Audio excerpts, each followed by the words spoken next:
Hello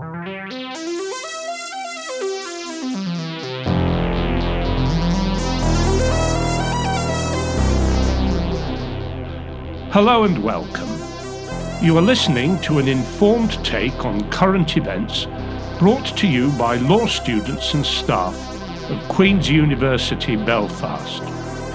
This is LawPod. Hi everyone and welcome to LawPod. I'm Rachel Killean and this is the first in our PhD mini-series where we get to know some of the PhD researchers here in the School of Law. I'm joined today by Gillian Kane. Welcome, Gillian. Thank you. So today we're just going to learn a little bit about who Gillian is, what her topic is, how she got to be here and what she's learned so far. So by way of introduction, Gillian, could you just tell us a little bit about yourself and what your topic is? Yeah, absolutely. Well, first of all, thanks for having me on to the podcast. As you've said, my name's Gillian. I'm a PhD candidate in the School of Law. I'm in my second year, so I'm about halfway through the process. And my project is looking at the role of international law in preventing and tackling trafficking among refugees and asylum seekers.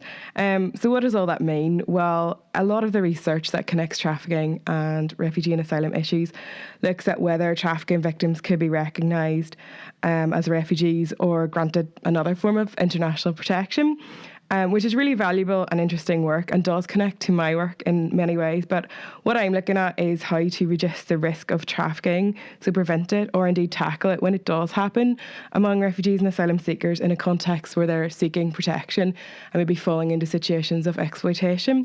And I'm looking at the role of international law in doing that. And how did you come to choose that topic? Well, I've been interested in the potential or capacity of the law in the realm of tackling and preventing trafficking for some time now. Prior to doing the PhD, I had volunteered with and interned for a number of anti-trafficking organisations and anti-exploitation organisations. And I think my experiences there made me want to do something in that area and to do further research in that area to hopefully contribute something useful to the discussion and ultimately see improvement on the ground for people who are experiencing exploitation. And I suppose during my legal studies, I became very interested in international law and the role that it can play. And I know obviously it's not perfect and there are a lot of criticisms, but I'm interested in looking at how international law can be used and the capacity that it does have. So I suppose this project ties those two things together in the context of asylum, which I think is a very current topic, and the idea of trafficking in that area I think is an underexplored one. And so all those things together made me choose the topic. And you said there about how life can change in meaningful ways on the ground for people. How do you think international law can play a role in that? Well, I think that is a big question, and I think that's one of the questions I'm looking at in my research. And I think that one of the first questions that maybe a lot of people have is, international law seems so far removed from people on the ground. Obviously, where people access protection is in the domestic systems. So one of the approaches that I'm taking in my research is a comparative international law methodology, where I'm looking at also how international law is received and interpreted and applied in the domestic system. So I think one of the things I'm interested in is tracing the role of international law right down to where people can actually see the benefit of it. So whether that's being granted refugee status or whether that's the criminalisation of trafficking in the domestic system as a way to protect people, I'm interested in sort of making those connections from the international level right down to the domestic level and hopefully seeing a way where people can be protected by it. Of course, it's not the only thing that can protect individuals on the ground, and it's not even the only legal tool that can protect individuals on the ground, but I'm interested in looking at what it can do. And now that you're about halfway through, what do you think have been some of the more interesting things you've learned so far? Well, I think a lot of the first part of the project was looking at the context and understanding what trafficking might look like in the context of asylum. I think from that, some of the things that I've found out, one of the interesting things, I suppose, is the interplay between trafficking and smuggling, which are often conflated in the discourse and especially in the media, maybe often used interchangeably. And looking at maybe smuggling as a risk factor for trafficking in the context of migration. And I think that's a really key issue at the moment, because a lot of refugees and asylum seekers, as you probably know, lack safe and legal ways to enter a country regularly, and so often their only choice is to choose irregular migration, or at least that is the perception that that's their only choice. And so I think looking at the interplay between smuggling and trafficking and just the role of heightened border controls in that has been very interesting. I think also extending it forward and realising that trafficking is quite difficult to measure, especially in the context of asylum.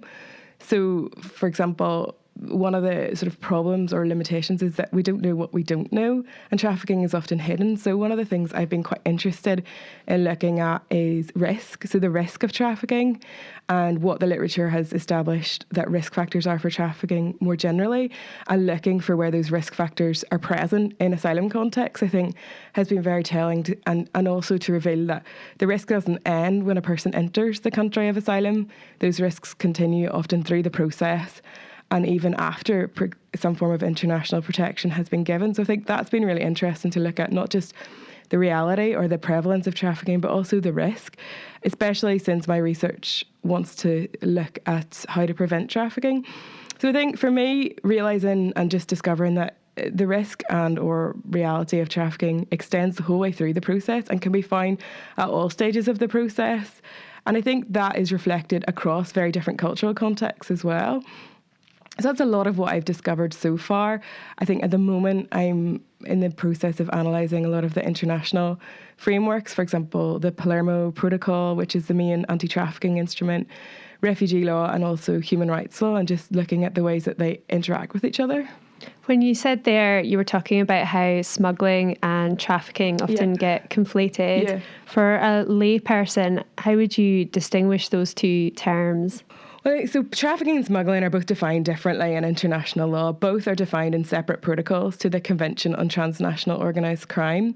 And for trafficking to exist, there needs to be three elements: an act, such as recruitment or transfer or transportation; a means, which is use of force or other coercive means broadly; and then a purpose, which is exploitation.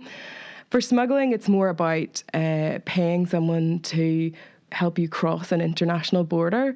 And so smuggling is seen as sort of a crime against the state, a crime against the border of a state, and it's about that transfer across a border. Trafficking is exploitation. It's a process leading to exploitation and can happen in the context of crossing an international border, but also in various other internal contexts. And I think it's clear to see from those distinctions that they are very different. But of course, in practice, if you think of a situation where someone is maybe using a smuggler to cross a sea crossing to illegally cross a border, you can see how maybe in the context of that and the power dynamic there, that could easily convert into a situation of trafficking, could be both, and might be hard to see which one is which in those kind of contexts. But I think the main distinction is that trafficking is much broader than that. Mm-hmm. Yeah, thank you. In terms of your own journey then, so far as a PhD student, what has been most surprising for you, I guess, because you talked about being an intern and doing this volunteer work, and you've had this shift now into looking at this topic in a more academic way. Yes. What else has been interesting about this shift from on the ground work to kind of up in the academic world? I think I think that actually being able to do this research is a great privilege, actually. I think that even just from on the ground work or people that I might have encountered that are, at risk of or potentially, trafficking victims, I think I was always struck by the courage that they had and how strong they were. And I think for me, I realised that they didn't have a voice, and that actually I could use my skills or my opportunities to do research and put my voice out there. What have I found surprising about coming here? I think probably how sometimes slow it seems to get from the question to the answer, and how rigorous you have to be with methodology and all that kind of stuff. So I think it is a slow process. So I think for me, it's actually really good to keep remembering why I did it, that I want to give a voice to issues that other people maybe aren't able to give a voice to, the people that are the ones affected. So I think it's good for me to keep that in mind in the process of the kind of slow and steady day-to-day life of doing the PhD, which is, I think, probably the longest project I've ever done, and I'm halfway through it now, and it feels at times like you're maybe stuck in one little part of it, so it's sometimes hard to see the whole picture. And so for me, it's good to, I'm not really sure if I've answered that question properly. No, but you have. I suppose linked to that then, is your hope to go back to doing more direct type of action and support for people at risk of trafficking, or what are your aspirations after the PhD? I think that having sort of begun to go down the academic route, have realised the value of academic research, and I would quite like to stay in this area, and that has been a surprise for me. I think while it feels like change comes slowly, I think that well-researched good quality research can actually really help to inform discussion and inform the direction of law and policy and practice. So I think for me, maybe 5-6 years ago I would have thought, yes, I just want to go back and do that, but I think now that has changed for me, and I see the value of academic research and probably would quite like to stay in that field. What advice would you give to someone, if we have any listeners that are maybe thinking about a PhD themselves? I think definitely if you're thinking about doing a PhD, don't be afraid to go for it. I think for me, I was quite scared to apply, especially for funding.